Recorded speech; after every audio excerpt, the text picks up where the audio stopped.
కొరింథీయులకు రాసిన మొదటి పత్రిక 3వ అధ్యాయం. మొదటి కొరింథీ పత్రిక 3వ అధ్యాయం 16, 17 వచనాలను ధ్యానం చేసుకుందాం. చూడండి, ఇక్కడ అపోస్తులుడైనటువంటి పౌలు గారు కొరింథీ సంఘానికి ఉత్తరాన్ని రాస్తూ చాలా స్పష్టంగా ఒక మాట ఇక్కడ తెలియజేస్తూ ఉన్నాడు. ఏంట మాట అంటే, మనమంట దేవునికి ఏమై ఉన్నాం? మీరు దేవుని ఆలయమై ఉన్నారని, దేవుని ఆత్మ మీలో నివసించుచున్నాడని మీరు ఎరుగరా? కొరింథీలో ఉన్నటువంటి విభేదాలను బట్టి, వాళ్ళకున్న కొన్ని సమస్యలను బట్టి, వాళ్ళకున్న పరిస్థితులను బట్టి, లోక సంబంధమైన ఆలోచనల్లో కొరింథీ సంఘం వారు ఉన్నప్పుడు వాటన్నిటినీ ఈయన ఉటంకిస్తూ, వాటన్నిటికీ సమాధానంగా మీరు ఎలా ఉండాలో తెలుసు అనే విషయాన్ని తెలియచేస్తూ ఈ ఉత్తరాన్ని రాస్తూ ఉన్నాడు. మనం చదివినటువంటి ఈ మాటలో ప్రాముఖ్యమైనటువంటి విషయం ఏంటంటే, మీరు దేవుని ఆలయమై ఉన్నారు. హల్లెలూయా. పాత నిబంధన కాలాల్లో దేవుడు ఎక్కడెక్కడ ఉండేవాడు? మొట్టమొదట సీనాయి పర్వతం మీదకి దిగి వచ్చాడు ఆయన. సీనాయి పర్వతం మీద ఆయన ఉన్నాడు. తర్వాత అక్కడి నుంచి ఎక్కడికి వచ్చాడు? సీనాయి పర్వతం నుంచి ప్రత్యక్ష గుడారంలోనికి దిగి వచ్చాడు. ఆ తదుపరి సొలొమోను చేత నిర్మించబడిన దేవాలయంలోనికి దిగి వచ్చాడు పాత నిబంధన కాలంలో కదా. ప్రత్యక్ష గుడారము వీళ్ళు అది మేఘం మీద నుంచి వచ్చినప్పుడు, అది నడుస్తూ ఉన్నప్పుడు దాంతోపాటుగా వీళ్ళు వెళ్తూ ఉండేవాళ్ళు. దేవుని ప్రత్యక్షత అలా ఉండేది, దేవుని దేవాలయం అలా ఉండేది, కదులుతూ ఉండేది. అయితే ఈ క్రొత్త నిబంధన కాలం దగ్గరికి వచ్చేసరికి యేసుక్రీస్తు ప్రభువారు ఆయన శరీరముతో తన రక్తాన్ని చిందించి ఇప్పుడు ఆయన నివాసం ఎక్కడుంటున్నాడు? మనలో ఉంటున్నాడు. మనమే ఆయనకి ఏమై ఉన్నాం? ఆలయమై ఉన్నాం. మరి మనం దేవుణ్ణి ఎక్కడ వెతుకుతున్నాం? కట్టిన కట్టడాల్లో, గుళ్ళల్లో వెతుకుతున్నామా? లేకపోతే మన హృదయాల్లో వెతుకుతున్నామా? ఎక్కడ వెతుకుతున్నాం? పౌలు గారు స్పష్టంగా చెప్తున్నాడు, మీరు దేవుని ఆలయమని మీరు ఎరగరా? మీలో దేవుని ఆత్మ నివాసం ఉంటున్నారు అని మీరు ఎరగరా? ఇప్పుడు మీలోనే, నాలోనే ఆయన నివసిస్తూ ఉన్నాడు. అది గొప్ప ఆధిక్యత. పాత నిబంధన కాలంలో దేవుని సన్నిధి కేవలం అతి పరిశుద్ధ స్థలంలోనే ఉండేది. తెలుసా? ఎక్కడుండేది? అతి పరిశుద్ధ స్థలంలోనే ఉండేది. ఇప్పుడు క్రీస్తు రక్తం ద్వారా మనమే ఆ పరిశుద్ధ స్థలంగా మారాం. హల్లెలూయా. ఆయన రక్తం కార్చడం ద్వారా మనల్ని ఆ పరిశుద్ధ స్థలంగా ఆయన మార్చివేశాడు. ఆయన చెప్తాడు ఒక చోట, యోహాను సువార్త 14వ అధ్యాయము 23వ వచనాన్ని మనం ఒకసారి చూస్తే, యోహాను సువార్త 14వ అధ్యాయము 23వ వచనాన్ని మనం చూస్తే, యేసు, ఒకడు నన్ను ప్రేమించిన ఎడల వాడు నా మాట గైకొనును, అప్పుడు నా తండ్రి వానిని ప్రేమించును, మేము వాని యొద్దకు వచ్చి వాని యొద్ద నివాసము చేతుము. హల్లెలూయా. ఆయన్ని ప్రేమిస్తే అంటే ఆయన మాట గైకొనాలంట. ఎవరైతే ఆయనను ప్రేమించి ఆయన మాట గైకొంటారో వారి యొద్దకు త్రిత్వ దేవుడు, తండ్రి, కుమార, పరిశుద్ధాత్మ దేవుడు వారిలోనికి వచ్చి నివాసం చేస్తాడంట. అంటే ఇప్పుడు దేవుడు ఎక్కడ ఉండడానికి ఇష్టపడుతున్నాడు? ఆయన ఎక్కడ ఆవాసాన్ని చేసుకుని ఉండడానికి ఇష్టపడుతూ ఉన్నాడు? ఇట్లాంటి దేవాలయాలు నిర్మించబడిన మందిరాల్లో ఉండడానికి ఇష్టపడుతున్నాడా? దేవుడు ఎక్కడ ఉండడానికి ఇష్టపడుతున్నాడు? మనలో నివసించడం ఆయనకి చాలా చాలా చాలా చాలా ఇష్టం. అంటే ఆయన మనలో నివసిస్తున్నాడు అంటే మనకి ఆయన యజమాని, మన శరీరం మన సొత్తు కాదనే విషయాన్ని మనం గుర్తు చేసుకోవాలి. ఏమంటే, ఒక రాజుగారు మీ ఇంట్లోకి వచ్చి నివాసం చేస్తాను అంటే ఆ ఇంటిని మీరు ఎంత పరిశుభ్రంగా ఉంచుతారు? ఎంత పరిశుద్ధంగా ఉంచుతారు? ఆ రాజు అధికారానికి మీ ఇంటిని అంతటిని అప్పగించే ఆయనకి నచ్చినట్లుగా మీ ఇల్లుని ఏం చేస్తారు? శుభ్రపరుస్తారు, ఆయన్ని గౌరవిస్తారు. మరి అలాంటిది ఈ సృష్టినంతటిని సృష్టించినటువంటి ఆ సృష్టికర్త అయిన దేవుడే మీలో ఉండటానికి ఇష్టపడుతున్నప్పుడు, మరి మీ హృదయాన్ని, మీ శరీరాన్ని ఎంత పవిత్రంగా, ఎంత పరిశుద్ధంగా కాపాడుకోవాలండి? కాదా? 17వ వచనంలో ఏముంది? మొదటి కొరింథీ 3:17లో ఏం రాయబడి ఉంది? ఎవడైనను దేవుని ఆలయమును పాడు చేసిన ఎడల దేవుడు వానిని పాడు చేయును. హల్లెలూయా. ఇక్కడ దేవుని ఆలయం అంటే ఏంటి?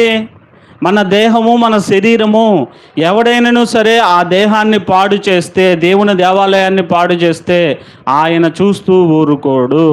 ఈ శరీరం నీదనుకుంటున్నావు, ఇది నా ఇష్టం, నాకు నచ్చినట్లుగా నా శరీరాన్ని నేను అలంకరించుకుంటా, నాకు నచ్చింది తింటా, నచ్చింది చూస్తా, నచ్చింది తాగుతా, నాకు నచ్చినట్లు నేను ఉంటా అనుకుంటున్నావు. నీ సొత్తు కాదు నీ శరీరం. నీ కోసం ప్రాణం పెట్టిన క్రీస్తుది నీ శరీరం. ఆ దేవాది దేవునికి నీ శరీరం ఏమై ఉంది? ఆలయమై ఉన్నది, దేవాలయమై ఉన్నది. దానిని గనక నువ్వు పాడు చేస్తే ఆయన చూస్తూ ఊరుకోడు. ఒక హెచ్చరిక ఈరోజు మనకు తెలియజేస్తున్నాడు కొరింథీ సంఘానికి. ఆ రోజు పౌలు రాస్తూ చెప్పిన ఆ మాట ఈరోజు మన సంఘానికి కూడా ఒక హెచ్చరిక.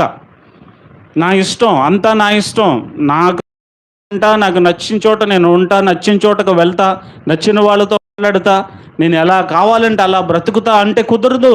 నువ్వెవరు ఇప్పుడు? దేవుని ఆలయాన్ని జాగ్రత్తగా కాపాడు దేవుడు పెట్టాడు. నీ మీద నా మీద ఆ బాధ్యత పెట్టాడు. ఆలయాన్ని కాపాడపోతే ఆయన ఊరుకుంటాడా? ఆయన శరీరంతో ఉన్నప్పుడు దేవాలయాన్ని గోళ్ళు తీసుకుని అక్కడ ఉన్న వాళ్ళందరినీ అన్నిటినీ చెదరగొట్టేలా.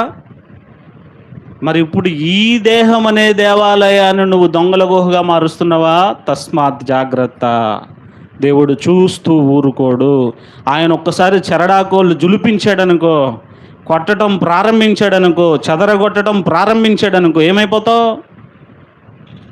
మన వల్ల అవుతుందా? నీ దేహాన్ని ఆయనకు ఆలయంగా నువ్వు కాపాడుకుంటున్నావా?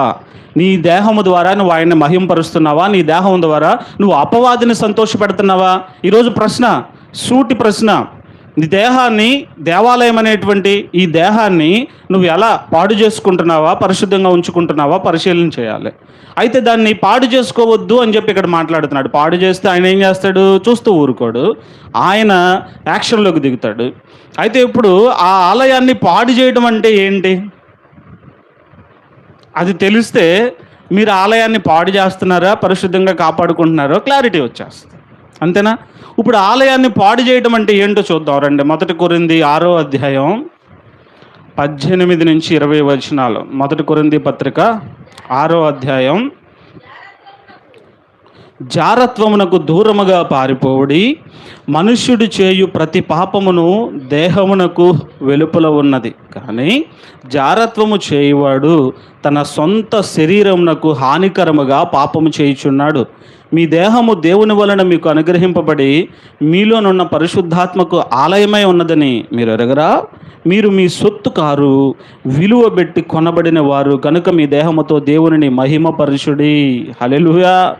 మీ సొత్తు కాదు, మీరు విలువ పెట్టి కొనబడ్డారు. ఏంట విలువ? ఆయన ప్రాణం, యేసుక్రీస్తు ప్రాణం, యేసుక్రీస్తు సిలువలో కార్చిన రక్తం అనేటువంటి విలువ పెట్టి నిన్ను నన్ను కొన్నాడు. ఈ దేహం నీది కాదు, నా దేహం నాది కాదు. ఇది దేవునికి ఏమై ఉన్నది?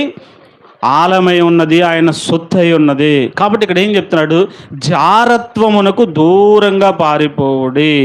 మనుషుడు చేయి ప్రతి పాపము దేహమునకు వెలుపల ఉన్నది, కానీ జారత్వం చేయవాడు తన సొంత శరీరమునకు హానికరముగా పాపం చేయుచున్నాడు. హల్లెలూయా. ఏంటి జారత్వం అంటే? జారత్వము నుంచి దూరంగా ఉండాలి. జారత్వము అనేది ఏంటంటే పాపపు క్రియ. మన హృదయంలో ఒక అపవిత్రమైన ఆలోచన బయలుదేరుతుందంట. హృదయాంతరంగాల్లో వ్యభిచారపు ఆలోచన లోపల నుంచి వస్తుందా, బయట నుంచి వస్తుందా? అంటే ఈ జారత్వం అనేది ఎక్కడి నుంచి బయలుదేరుతుంది? మనల్ని అపవిత్రపరిచేది అంతరంగంలో నుంచి, లోపల నుంచి బయలుదేరి ఇది మనల్ని, ఈ దేవాలయాన్ని అపవిత్రపరుస్తుంది. హృదయంలో వచ్చిన ఆ చెడ్డ తలంపుని నువ్వు కనుక మొదట్లోనే దాన్ని పీకి వేయకుండా, వేళ్లతో సహా పెకిలించి వేయకుండా, దాన్ని అట్లాగే ఆలోచనే కదా అని వదిలేసి, పైకి ఏమి నేను చేయట్లేదు కదా, హృదయంలోనే కదా నాకు ఆలోచన వచ్చిందని దాన్ని అట్లాగే నువ్వు హృదయంలో పెంచి పోషించుకుంటూ ఉన్నావు అనుకో, నీ హృదయంలో చూసినప్పుడల్లా జారత్వపు ఆలోచన, వ్యభిచార ఆలోచన లోపల రేగుతూ ఉందనుకో, అది కొంతకాలానికి ఏమవుతుంది? దహించి వేసి నీ లోపల ఆలోచన నిన్ను నీచమైన క్రియలోనికి తీసుకుని వెళ్ళిపోతుంది, అపవిత్రతలోనికి తీసుకుని వెళ్ళిపోతుంది. అంతరంగములో ప్రారంభమయ్యే ఈ ఆలోచనల విషయంలో నువ్వు జాగ్రత్తగా ఉండాలి. అంటే ఈ ఆలోచన నీ దేహం అనేటువంటి దేవాలయాన్ని ఏం చేస్తుంది? గట్టిగా చెప్పాలి, ఏం చేస్తుంది? పాడు చేస్తుంది, అపవిత్రపరుస్తుంది, పాడు చేస్తుంది. ఆలయాన్ని పాడు చేయటం అనేది ఎక్కడి నుంచి ప్రారంభమవుతుంది? ఎవరి దగ్గర నుంచి ప్రారంభమవుతుంది? నీలో నుంచే. నీ దేహం అనేటువంటి దేవాలయాన్ని పాడు చేసేది నువ్వే. నీ చూపుల్లో, నీ అంతరంగంలో నువ్వు చేసే ఆ జాగ్రత్తపు ఆలోచనలోనే మొదటి అడుగు ప్రారంభమవుతుంది నీ దేవాలయాన్ని నువ్వు పాడు చేయటం. అలాంటి ఆలోచన ఉన్న చోట ఆ దేవాది దేవుడు ఉండటానికి ఇష్టపడడు. చెడు ఆలోచనలు ఉన్న చోట పరిశుద్ధుడైన ప్రభువు ప్రవేశించటానికి ఎంత మాత్రము కూడా ఆస్కారం లేదు. ఆయన నీకోసం ప్రాణం పెట్టి రక్తాన్ని కార్చి సిలువలో తన ప్రాణ త్యాగం చేసి నిన్ను విలువ పెట్టి కొన్న ఆ దేవుడు నిన్ను కొన్నాడు కనుక నువ్వు ఆయన సొత్తుగా మారావు. నీకు కృపనిచ్చాడు, నీకు ఇంకా స్వేచ్ఛనిచ్చాడు. నిన్ను కొని నీకు రక్షణ ఇచ్చి నీకు విడుదలిచ్చినా కూడా నీ స్వచిత్తాన్ని నువ్వు నెరవేర్చుకుంటూ ఉన్నా కూడా నిన్ను నేను కొన్నా, నా ప్రాణం పెట్టుకున్నా, నువ్వు నేను చెప్పినట్టు నడవాలి, నువ్వు ఆ పని చేయకూడదు, ఇక్కడ ఉండాలి అక్కడ ఉండాలని ఆయనే మన మీద అజమాయిషీ చేయడు, హుకుం జారీ చేయడు. అదే మనం ఏదైనా ఒక వస్తువు కొన్నాం అనుకోండి, డబ్బులు పెట్టి సొంతగా మనం కష్టార్జితాన్ని ఖర్చు పెట్టి ఒక వస్తువు కొంటే ఆ వస్తువు అది నాది, నా పర్మిషన్ లేకుండా వస్తువు మీద చేయి ఎందుకు వేసావు, నా పర్మిషన్ లేకుండా అది ఎందుకు వాడావు, ఇది నాది అని దాని మీద అవసరమైతే పేరు కూడా కొట్టేస్తాం వస్తువు కొంటే ఇది నాది అని. ఇప్పుడు యేసు ప్రభు రక్తం ఇచ్చి ప్రాణం ఇచ్చి నిన్ను కొన్నా నీ మీద ఆయన అజమాయిషీ చేయడు. నువ్వు ఇలాగే ఉండాలని నేను ఫోర్స్ చేయడు. ఇదిగో ఇది మంచి ఇది చెడు, నువ్వు ఇలా ఉంటే నేను నీలో ఉంటా, ఇలా పాపంలో ఉంటే నేను నీలో ఉండను, నీకు చెప్తాడు అంతే. మీకు అర్థమవుతుందా? ఈ దేవాలయాన్ని ఆయన సిద్ధం చేసుకుని నీలో నాలో నివాసం ఉండాలని ఆయన ఇష్టపడుతుంటే నువ్వు ఆ దేవాలయాన్ని ఈ జారత్వం అనేటువంటి వ్యభిచార ఆలోచన, అపవిత్రమైన ఆలోచనల ద్వారా నువ్వు పాడు చేస్తున్నావా? చాలా చాలా చాలా జాగ్రత్త.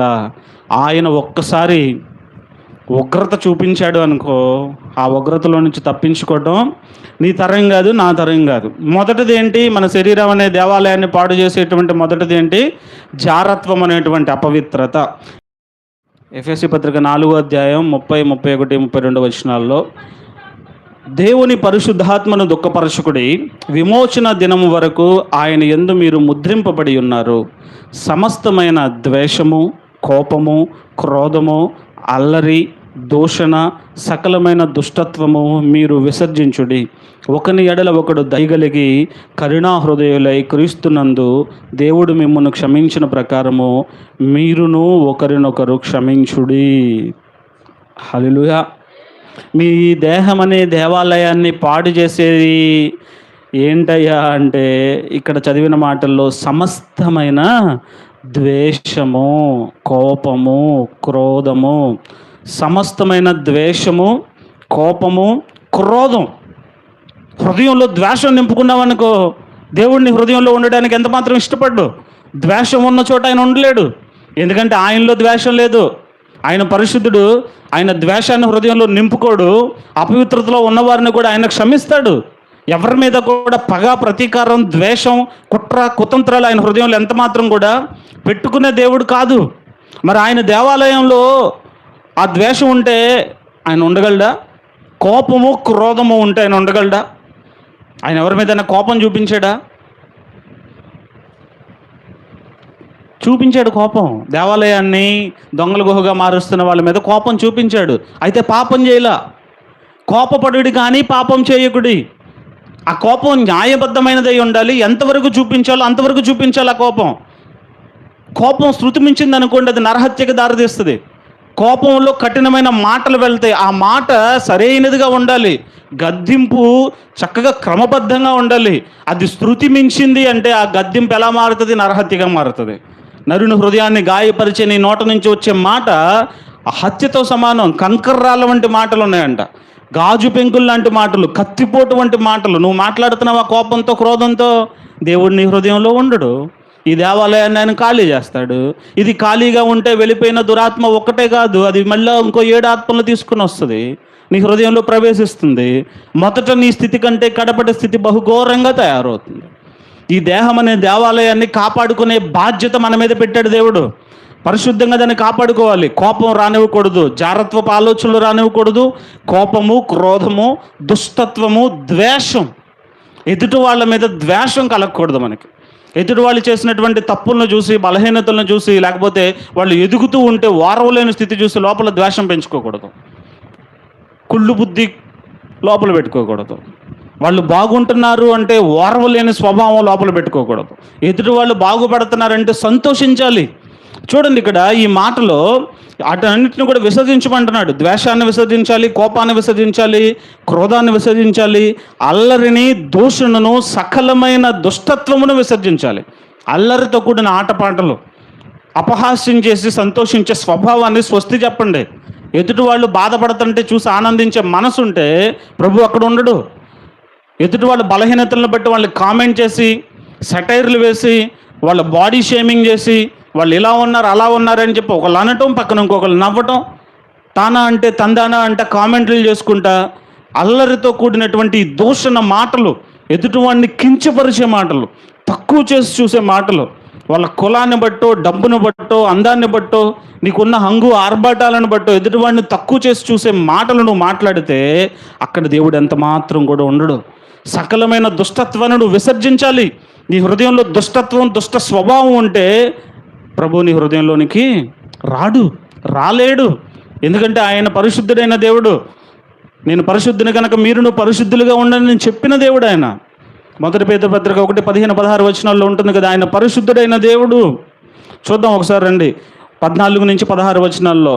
మొదటి పేతురు పత్రిక 1వ అధ్యాయం 14-16 వచనాల్లో, నేను పరిశుద్ధుడై ఉన్నాను గనుక మీరును పరిశుద్ధులై ఉండుడని రాయబడి ఉన్నది. కాగా మీరు విధేయులకు పిల్లలై మీ పూర్వపు అజ్ఞాన దశలో మీకుండిన ఆశలను అనుసరించి ప్రవర్తింపక, మిమ్మును పిలిచిన వాడు పరిశుద్ధుడై ఉన్న ప్రకారము మీరును సమస్త ప్రవర్తన యందు పరిశుద్ధులై ఉండండి. హల్లెలూయా. ఏమంటున్నాడు ఆయన? మిమ్మల్ని పిలిచిన వాడు ఎలాంటి వాడు? పరిశుద్ధుడై ఉన్నాడు. ఆయన పరిశుద్ధుడై ఉన్న ప్రకారం మీరును సమస్త ప్రవర్తన యందు పరిశుద్ధులై ఉండాలి. కొన్ని విషయాల్లో పరిశుద్ధంగా ఉండి కొన్ని విషయాల్లో పరిశుద్ధంగా లేకుండా ఉండటం కాదు. ఈ పరిశుద్ధుడైన దేవుడు మనకు చెప్తూ ఉన్న విషయం, ఇందాకడ దూషణ మాటలు, సకలమైన దుష్టత్వాన్ని విసర్జించాలని చెప్పాడు కదా. ఎఫెసీ 4:30-31లో 32వ వచనంలో కన్క్లూజన్లో ఒక మాట చెప్తున్నాడు. ఒకని ఎడల ఒకడు దయగలిగి కరుణా హృదయులై క్రీస్తునందు దేవుడు మిమ్మును క్షమించిన ప్రకారం మీరును ఒకరినొకరు క్షమించుడి. హల్లెలూయా. ఇదండి ప్రభు మీ హృదయాల్లో, ఈ దేవాలయంలో నివాసం చేయాలి అంటే క్షమాపణ హృదయం మీకు కావాలి, క్షమించే హృదయం మీకు కావాలి. ఒకని ఎడల ఒకడు ప్రేమ కలిగి, దయగలిగి, ఎదుటివాని తప్పుల్ని క్షమించగలిగేటువంటి హృదయం మీకుంటేనే ఈ దేవాలయంలో ఆ దేవుడు నివాసం చేయటానికి అనుకూలమైన వాతావరణాన్ని మీరు కల్పిస్తున్నట్లు. మీరు దేవుని సన్నిధికి వచ్చి పాటలు పాడి, కానుకలు వేసి, ప్రార్థనలు చేసి, ఆరాధనలు చేసి, ఎదుటి వ్యక్తిని క్షమించకుండా హృదయంలో వాడి మీద పగబెట్టుకుంటే ప్రభువు మీ ఈ దేహం అనే దేవాలయంలోనికి రాలేడు. యేసుప్రభుని శిలువ మీద చంపేస్తుంటే ఆయన మొట్టమొదటి మాట ఏం మాట్లాడాడు? తండ్రి, వీరేమి చేయుచున్నారో వీరు ఎరుగరు గనుక వీరిని క్షమించండి. ఇప్పుడు మీ భర్త మిమ్మల్ని లాగిపెట్టి చెంప మీద కొడుతున్నాడు అనుకోండి. అలా జరగదు అనుకోండి. చెంప మీద ఒక్క దెబ్బ పడినప్పుడల్లా, తండ్రి, ఈయన ఏం చేయుచున్నాడో ఈయన ఎరుగుడు కనుక ఈయన్ని క్షమించే, నువ్వు అనేలోపు ఇంకో దవడ పగులుతుంది. కొడుతున్నప్పుడు, తిడుతున్నప్పుడు క్షమించండి, తెలియక చేస్తున్నాడులే క్షమించండి అని అనగలిగితే దేవుడు మీలో ఉంటాడు. స్టెఫన్ని రాళ్లతో కొడుతున్నప్పుడు చుట్టూ అందరూ కూడా చేరి స్టెఫన్ని రాళ్లతో కొడుతున్నప్పుడు స్టెఫన్ చేసిన ప్రార్థన ఏంటో తెలుసా? ఇదే ప్రార్థన. ఆకాశం తెరవబడేట్టు చూశాడు.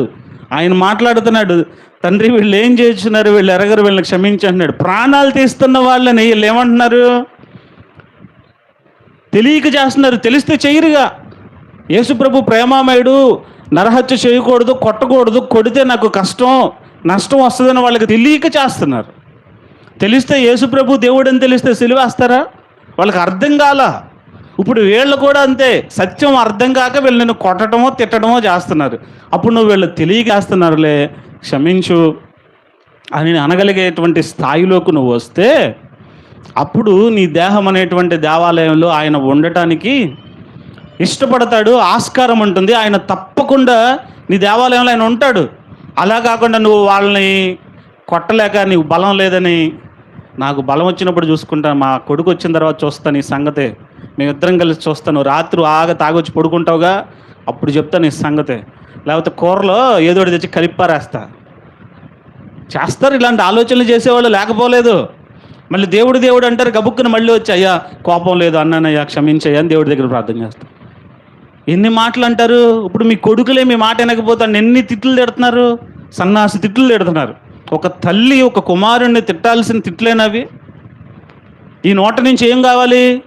ఆశీర్వచనం రావాలి, కానీ శాపవచనం రాకూడదు కదా. నీ నోట నుంచి శాపవచనం వస్తే దేవుడు ఒకసారి ఆమేన్ అన్నాడు అనుకో, తర్వాత లబోదిబో అని గుండెలు బాదుకునేది ఎవరు? నీకున్న ఒక్కగానొక్క ఆధారాన్ని పోగొట్టుకుని అయ్యో అని మళ్ళీ వచ్చి దేవుడి దగ్గర దేవుడు ఎంత పని చేశాడయ్యా, నువ్వు అన్నదాన్నే ఆయన గ్రాంట్ చేశాడు ఆమేన్ అన్నాడు. తర్వాత మళ్ళీ రివర్స్లో దేవుడికే పెడతారు టెండరు. చూడండి, దేవుడు న్యాయవంతుడు. మీ నోరు జాగ్రత్త. క్షమించండి. క్షమించే మనసు మీకు ఉంటే ఆయన మీలో ఉంటాడు. ఆయన మీలో ఉంటే మీ కుటుంబాన్ని కడతాడు. నువ్వు వాళ్ళ హృదయాన్ని మార్చలేవు. ఆ హృదయం మార్చేవాడు దేవుడు. ఎవరి హృదయాన్నైనా మార్చగలడు. క్షమాపణ అనేది ఎంతటి కఠినుడినైనా క్రూరుణ్ణైనా మారుస్తుందండి. నువ్వు క్షమించకుండా పైకి మాటలు చెప్తే ఆ హృదయంలో వాళ్ళు చేసిన తప్పుని, ఆ లోపాన్ని, ఆ దోషాన్ని హృదయంలో దాచిపెట్టుకుని పదే మరులు కలుపుకుంటా అది లోపల గుడ్లు పెట్టినట్టుగా ఇంకా పెరిగి అది పొదిగి గుడ్లు పిల్లలయ్యి, ఆ పిల్లలు పెద్దవి అయ్యి లోపల సెల్లలేసి ఇంకా లోపల ఇంకా నీకు నెమ్మది లేదు, మనశ్శాంతి లేదు. ఏదో ఉన్నానంటే ఉన్నాను అన్నట్టుగా ఉన్నావనుకో, నీకు ఉపయోగం లేదు. నీలోనూ దేవుడు ఉండడు, నీ భర్తలోనూ దేవుడు ఉండడు. నువ్వు క్షమించలేకపోతున్నావు. క్షమించలేని చోట ప్రభు ఎలా ఉంటాడండి? ఆలోచన చేయండి. ఈ దేవాలయము ఆయన ఉండాలి అంటే క్షమించేటువంటి హృదయంగా ఉంటేనే ఆయన వచ్చి ఉండటానికి ఆస్కారం ఉంటుంది. ఎందుకంటే ఆయన క్షమించే దేవుడు. ఆయన మిమ్మల్ని క్షమించిన ప్రకారము మీరు ఒకరినొకరు క్షమించుకొనుడి స్పష్టంగా చెప్తున్నాడు. దేవుడు మనల్ని క్షమించకపోతే మనం అసలు ఈరోజు ప్రాణాలతో ఉండగలమంటారా? మనం చేసింది ఒకటా రెండా? వెనక్కి తిరిగి చూడండి. మనం చేసిన తప్పులేమో బాబు క్షమించని అడుగుతాం. మన పక్షాన్ని ఎదుటివాడి చేసిన తప్పునేమో ఎందుకు క్షమించాలి? ఉపమానం కూడా చెప్పాడు యేసుప్రభు వారు. 10,000 రూపాయలు, మన లాంగ్వేజ్లో మన భాషలో చూసుకుంటే 10,000 రూపాయల డబ్బు కట్టలేకపోతున్నానంటే సరే పో అని చెప్పి ఒక యజమాని ఆయన్ని క్షమించేశాడు. 10,000 రూపాయల అప్పుని క్షమించేశాడు. సర్లే పోనీ, ఆయన్ని శిక్షకి అప్పగించకుండా, జరిమానా విధించకుండా, లేకపోతే చెరసాల్లోకి వేయకుండా నీ అప్పు నేను క్షమించేశానయ్యా, నువ్వు విడుదల పొందావు, ఫ్రీగా ఉన్నావు, వెళ్ళిపో అని చెప్పాడు. ఈయన 10,000 రూపాయలు అప్పు క్షమించబడ్డాడు కదా. తిరిగి ఈయన ఇంటికి వెళ్తుంటే ఈయనకు ఒకళ్ళు 10 రూపాయలు ఇవ్వాలి. ఈయనకి 10 రూపాయలు ఇవ్వాల్సి వస్తే ఆ 10 రూపాయలు ఇవ్వాల్సిన కాలర్ పట్టుకుని గొంతు మీద చెయ్యి పెట్టి నా 10 ఎప్పుడు ఇస్తావు? ఎంతకాలం అయింది? ఇస్తావా చస్తావా? నిన్ను తీసుకెళ్ళి జైల్లో పడేయమంటావా? పోలీసులను తీసుకొస్తా, వాళ్ళని తీసుకొస్తా అని బెదిరిస్తా ఈయన క్షమించకుండా తీసుకెళ్ళి ఈయన చెరసాల్లో వేస్తాను. న్యాయమేనంటారా? ఈయన 10,000 ఆయన క్షమిస్తే 10 రూపాయలు క్షమించలేకపోతున్నాడు. ఇప్పుడు ఆ ప్లేస్లోకి మనం వద్దాం. మనం 10,000 కంటే ఎక్కువ పాపాలు, ఎన్నో దోషాలు మనం చేస్తే ఆయన మనల్ని క్షమించి బ్రతికి ఉండటానికి అవకాశం ఇచ్చి, సరి చేసుకోవడానికి అవకాశం ఇచ్చి, నూతనంగా బ్రతకండి అని మరొక జన్మను మనకిచ్చి, మన తప్పులు తెలియజేసి క్షమించి కొత్త జీవితాన్ని మనకిస్తే, మన భర్త, మన భార్య, మన పిల్లలు మనకు వ్యతిరేకంగా చేసిన తప్పులు పాపాలు మాత్రం క్షమించలేకపోతున్నాం మనం. న్యాయమేనేది? ఆయనకి మనకి తేడా ఏమన్నా ఉందా? ఆ 10,000 క్షమించబడినాడు, 10 రూపాయలు క్షమించలేకపోతున్నాడని. అరే నీ కొడుకో లేకపోతే నీ పిల్లలు ఒక్క తప్పు చేస్తే నువ్వు అంత ఓర్చుకోలేవా? కడుపులో పెట్టుకోలేవా? దండోర తీసుకుని వెయ్యాలా? తమ్ముకేయాలా? సచ్చినోడు నా కొడుకు ఇట్ట అంటాడు అట్ట అంటాడు అంట తమ్ముకేయాలా? బలిపేట మీద ఉండాలి అలాంటి మాట మాట్లాడకూడదు నేను. కానీ విని నాకు అది ఎలా ఎక్స్ప్రెస్ చేయాలో కూడా అర్థం కావట్లే నాకు. నీ దీపమారా అంటున్నారు. నేను ఎన్నోసార్లు చెప్పా ఆ మాట వాడొద్దు అని. దీపమారా అంటే ఏంటి? చచ్చిపోవాలని కోరుకుంటున్నారు. నేను ఇందాక చెప్పినట్టు దేవుడు ఓకే ఆమెన్ గ్రాంటెడ్ అన్నాడు అనుకో. ఒకసారి నువ్వు ఎవరినైనా నీ దీపం ఆరా అనగానే ఆయన ఒక్కసారి హఠాత్తుగా నుంచున్నాడు పడిపోయాడు అనుకో, ఆహా, నా నోట్లో ఎంత పవర్ ఉందో, నేను అన్న మాట ఎలా నెరవేరిందో అని గంతులేస్తావా? లబోదిబో అని గుండెలు బాదుకోవా? అందుకే నీ మాట జాగ్రత్త. కోపంలో నువ్వు మాట్లాడే మాట అది నీ జీవితాన్ని పాడు చేసేస్తుంది. జాగ్రత్త. క్షమించు, వాళ్ళు చేసిన తప్పుని క్షమించు. క్షమిస్తే నా మాట ఏంటండి, క్షమిస్తే వాడికి తెలియదండి. క్షమించినా నీ మాట వాడు వినడు, నువ్వు క్షమించిపోయినా నీ మాట వాడు వినడు. నువ్వు క్షమిస్తే, దేవుడి దగ్గరికి వచ్చి ప్రార్థన చేసిన వాడిని క్షమించానంటే దేవుడు కలగజేసుకుని వాడి హృదయాన్ని మారుస్తాడు. హల్లెలూయా. అప్పుడు దేవుడికి నువ్వు అవకాశం ఇస్తున్నట్టు. వాళ్ళు చేసిన తప్పును నువ్వు క్షమిస్తే దేవునికి అవకాశం ఇస్తున్నట్టు. ఆ దేవాలయంలోనికి ఆయన ప్రవేశించి నీలో ఉండి నీకు ఆలోచన చెప్పి నిన్ను నడిపిస్తాడు, మహిమలోకి నడిపిస్తాడు. ఆయన నీలోకి రాకుండా నువ్వు తలుపులన్నీ గట్టిగా బిగించి తాళాలు వేసేసుకుంటున్నావు. ఈ కోపాలు, ద్వేషాలు, అసూయలు, ఈ దూషణ మాటలు, ఎటకారపు మాటలు. 1000 రూపాయలు జేబులో ఉన్నాయంటే ఒక్కొక్కరు కళ్ళు నెత్తి మీదకి వెళ్ళిపోతాయి. 1,00,000 వచ్చినాయి అంటే నేల మీద నిలబడ్డాక అస్సలు పై చూపే కింద చూపు ఉండదు. ఇక దేవుడు నీకు ఎప్పటికీ డబ్బులు ఆ వచ్చింది నీ దగ్గర నిలవదు కూడా. ఎంత ఉన్నా లెక్క చేయకుండా, అది ఉన్నప్పుడు ఎలా ఉన్నావో లేనప్పుడు అలాగే ఉంటావో అప్పుడే నీకు ఇస్తాడు. దానికి విలువ ఇవ్వకుండా కావాల్సిన దానికి ఖర్చు పెట్టి అవసరతలో ఉన్నవాడు అవసరత తీర్చడానికి నువ్వు వాడితే అసలు నీకు ఎటు నుంచి వస్తాయో ఎటు నుంచి వెళ్తాయో తెలియదు. నీకు సమృద్ధి ఇక బిగపట్టేసావనుకో, ఎదుటోడు ఆకలితో ఉన్నాడు నీకు కనపడినా కూడా నీ దగ్గర ఉన్న డబ్బులు గట్టిగా పెట్టేసుకుని లోపల దాచి వీడు కనపడితే ఇప్పుడు ఖర్చు పెట్టాలని వెనక్కి తిరిగి వీపు చూపించి వెళ్ళిపోతున్నావు అనుకో, చూస్తాడు దేవుడు. కొంతమంది ఏంటో తెలుసా, ఎప్పుడు ఎంత డబ్బున్నా రూపాయి లేదయ్యా నా దగ్గర, అన్నీ నష్టాలే అంటారు. ఎంత సంపాదించినా రూపాయి లేదు. ఇంటిల్లపాది కష్టపడతా ఉంటారు, 10 రూపాయలు లేవయ్యా అంటారు. దేవుడు తదాస్తు ఆమెన్ అన్నాడు అనుకో, అవుట్. సంపాదించిన వాళ్ళు కట్ట కిందకి వెళ్తారు, ట్యాక్స్ కట్టొస్తారు. అక్కడ నువ్వు ఇక్కడ సైలెంట్గా దాచుకుంటున్నావు. తమ్ముకేమని చెప్పట్లా నేను, ఉంది లేదు అనేది నువ్వు ఎవరికి చెప్పాల్సిన అవసరం లేదు. ఎంత వచ్చినా లేదు లేదని, అదేంటి వీళ్ళకి ఏంటి అలవాటు అయిపోయింది. లేదని చెప్పాలి, లేని వాళ్ళు అనిపించుకోవాలి, సింపతి కావాలి వీళ్ళకి.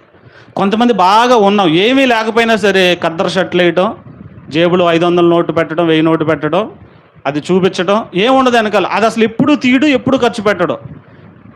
ఎంతమంది స్నేహితుల మధ్యలోకి వెళ్ళినా వాళ్ళతో ఖర్చు పెట్టేస్తాడు. అరే చిల్లర లేదురా, టీ తీసుకో. అది జీవితంలో ఎప్పుడు అది నోటు నలగదు, ఈ షర్టు నలగదు. లేరనుకుంటున్నారు అలాంటి వాళ్ళు? అట్లా ఉండకూడదు. మనం ట్రాన్స్పరెంట్గా ఉండాలి, ఎదుటివాడి లోపాలని క్షమించేలాగా ఉండాలి, డంబానికి పోకూడదు. అలానే ఏమీ లేదని అబద్ధాలు చెప్పి ఉన్నదాన్ని లేనట్లుగా మసిపూసి మారేడుకాయ చేసినట్టుగా మాట్లాడకూడదు. లేకపోయినా ఉందని డంబాలు చెప్పకూడదు, ఉన్నా లేదని అబద్ధాలు చెప్పకూడదు. నీ నోటి నుంచి వచ్చే మాట ఆశీర్వాదకరంగా ఉండాలి తప్ప శపితంగా నువ్వు మాట్లాడకూడదు. ఇలా చెప్పుకుంటూ వెళ్తే చాలా ఉన్నాయి. ఈ దేహం అనేటువంటి దేవాలయాన్ని పాడు చేసేవి. మీరు అర్థం చేసుకోండి, ఆయన పరిశుద్ధుడై ఉన్నాడు. ఆ పరిశుద్ధుడైన దేవుడు మీలో కూడా ఉండాలి అంటే మీరు పూర్వం అజ్ఞాన దశలో ఉన్నప్పుడు ఇవన్నీ చేశారు. అజ్ఞాన దశ అంటే దేవుణ్ణి మీరు ఎరగక ముందు ఇవన్నీ చేశారు. ఇవన్నీ లోకంలో ఉన్న ప్రాక్టీస్లే. ఇప్పుడు దేవుళ్ళలోకి వచ్చిన తర్వాత కూడా ఒక పక్క దేవుడు, ఒక పక్క ఇవి. ఆదివారం వచ్చినప్పుడు దేవుడు, ఆయన పక్కన పెట్టినప్పుడు ఇవి. మందిరంలో ఉన్నప్పుడు దేవుడు, బయటకు వెళ్ళగానే మళ్ళీ ఇవన్నీ వచ్చేస్తూ ఉంటాయి. అట్లా ఉండకూడదు. అజ్ఞాన దశలో మీరు చేసిన అవన్నీ కూడా ఇప్పుడు ఏం చేయాలి? విడిచిపెట్టాలి. హల్లెలూయా. ఏం చేయాలి? విడిచిపెట్టాలి. ఎలా మన దేహాన్ని మనం కాపాడుకోవాలి? ఒక మాట చూపించి నేను ముగించేస్తాను. ఇవేవి మీరు చేయకూడదు, ఈ దేవాలయాన్ని కాపాడుకోవాలి. ఎలా, ఏం చేస్తే ఆ దేవాలయాన్ని కాపాడుకోగలుగుతాం? ఎఫెసీ పత్రిక 5వ అధ్యాయము 25 నుంచి 27 వచనాలు అన్నీ కలిసి ఉన్నాయి. దాంట్లో అటువలే, సరే మొదటి నుంచి చదువుదాం. పురుషులారా, మీరు మీ భార్యలను ప్రేమించుడి, అటువలే క్రీస్తు కూడా సంఘమును ప్రేమించి అది కళంకమైనను ముడతైనను అట్టిది మరి ఏదైనను లేక పరిశుద్ధమైనదిగాను నిర్దోషమైనదిగాను మహిమగల సంఘముగాను ఆయన తన ఎదుట దానిని నిలవబెట్టుకొనవలనని, ఇక్కడ చూడండి, వాక్యముతో ఉదక స్నానము చేత దానిని పవిత్రపరిచి పరిశుద్ధపరచుటకై దాని కొరకు తన్ను తాను అప్పగించుకొనెను. హల్లెలూయా. ఈ దేవాలయాన్ని దేంతో కాపాడుకోవాలి? దేంతో ఉదక స్నానం చేయించాలి? వాక్యముతో ఉదక స్నానము చేసి దానిని పవిత్రపరిచి పరిశుద్ధపరచాలి.